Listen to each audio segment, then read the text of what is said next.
Olá, tudo bem? Hoje vamos falar sobre a composição do solo.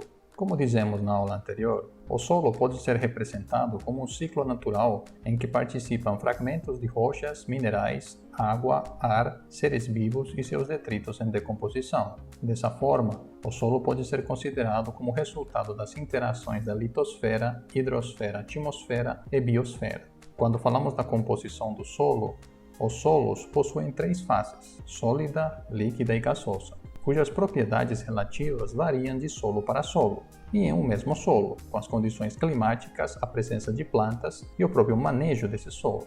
Em geral, na composição volumétrica percentual de um solo que apresenta ótimas condições para o crescimento de plantas, verifica-se 50% de fase sólida, que se divide em 45% de origem mineral e 5% de origem orgânica, 25% de fase líquida e 25% de fase gasosa. Nós vamos falar de cada uma dessas fases a seguir. No caso da fase sólida, nós temos duas frações principais, que é a mineral e a orgânica. A fração mineral é resultante da desagregação física das rochas, possuindo pequenas dimensões e de composição idêntica à da rocha-mãe. A fração orgânica é constituída pela porção do solo formada de substâncias provenientes de plantas e animais mortos, bem como por produtos intermediários de sua degradação biológica, que é auxiliada por bactérias e fungos. Em solos férteis, há uma fauna complexa que desempenha funções importantes na trituração, aeração e decomposição da mistura orgânica. Se você digitar na internet a frase formação do solo, você encontra várias imagens que permitem entender como que acontece essa transformação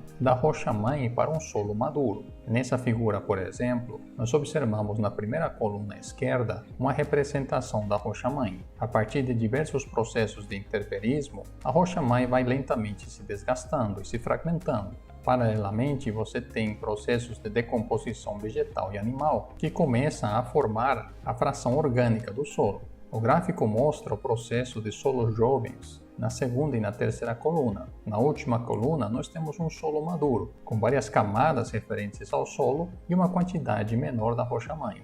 Neste outro gráfico, vemos um pouco mais de detalhe em relação aos tipos de interperismo, tanto físico, biológico e químico, que transformam a rocha-mãe no solo correspondente. Percebemos então de esquerda para a direita que nós começamos da rocha nua e vamos até, por exemplo, pinheiros, neste caso abetos. Essa fração inorgânica do solo é composta principalmente de minerais silicatos. A nível atômico, esses minerais consistem de estruturas inorgânicas poliméricas, nas quais a unidade fundamental é o átomo de silício, rodeado tetraedricamente por 4 átomos de oxigênio. Há muitas formas de silicato. Várias dessas unidades estruturais contendo silício e oxigênio aparecem aqui na figura para você. Como estamos falando da fase sólida do solo, é importante entendermos um pouco sobre o sistema de classificação do solo em relação ao tamanho das partículas. Nesta figura, você observa as principais classificações. Perceba que para partículas maiores do que 2 milímetros ou que 2.000 micrômetros, eu tenho o chamado cascalho. O cascalho não é considerado um solo. Para partículas menores do que 2.000 micrômetros, nós entramos na classificação dos tipos de solos.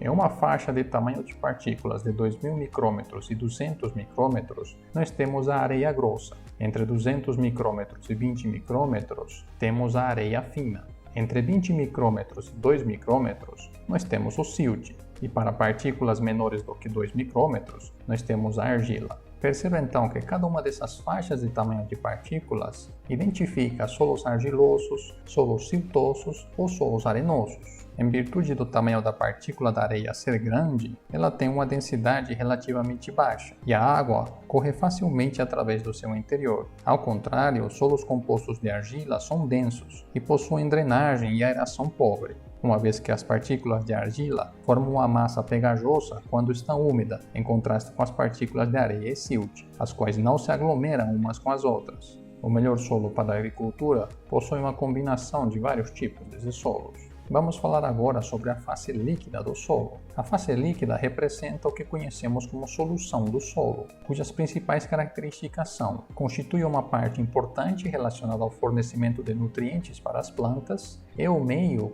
onde ocorrem a maioria dos processos químicos e biológicos no solo e também é o principal meio de transporte de materiais no solo. Nesta tabela, você pode observar o teor dos elementos dos componentes minerais do solo. A tabela está dividida entre elementos principais e elementos secundários. Como nós dizemos, o silício é um dos principais elementos dessa fração mineral do solo. Temos alguns outros elementos importantes para o crescimento das plantas, como por exemplo o ferro, o cálcio, o magnésio, o potássio e também alguns elementos secundários, como o zinco e manganês. Aqui também aparecem como elementos secundários alguns metais pesados, como cromo e chumbo, que geralmente são contaminantes do solo. É importante entender que as partículas de argila atuam como coloides na água. Uma vez que as partículas de argila são muito menores que as da areia ou de silt, sua área superficial total por grama é milhares de vezes maior. Consequentemente, os processos mais importantes no solo ocorrem na superfície das partículas coloidais da argila. Nesta figura, você vê a representação de uma partícula de argila que possui uma camada externa de cátions que estão ligados eletrostaticamente a uma camada interna eletricamente carregada. Os cátions mais comuns no solo são os íons hidrogênio, íons sódio, íons potássio, íons magnésio e íons cálcio. Dependendo da concentração de cátions na água adjacente à partícula de argila, os cátions sobre as partículas são suscetíveis a serem trocados por eles. Por exemplo, como mostra o diagrama, em uma água rica em íons potássio, mas pobre em outros íons, os íons potássio deslocarão os íons inicialmente ligados à superfície da partícula de argila.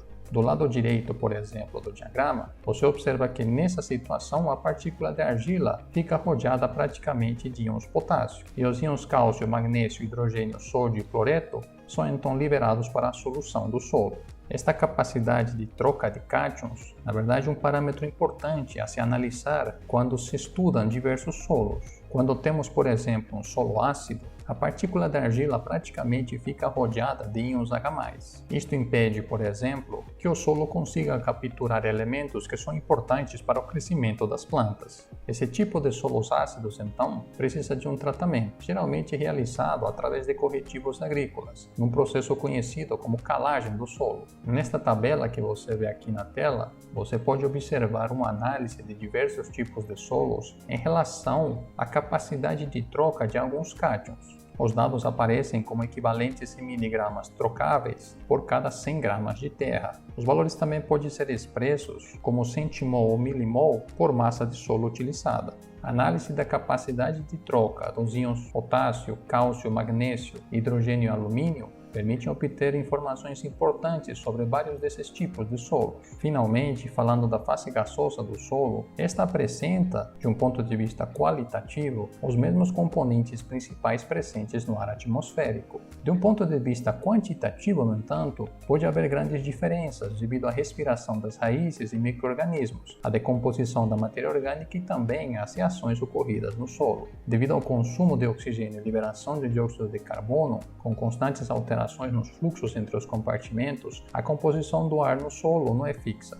A concentração de oxigênio no ar no solo é muitas vezes de apenas 5 a 10%, em vez de 20% presentes na atmosfera, e a concentração de dióxido de carbono é normalmente várias centenas de vezes maior do que aquela presente na atmosfera. Tudo bem? Até mais!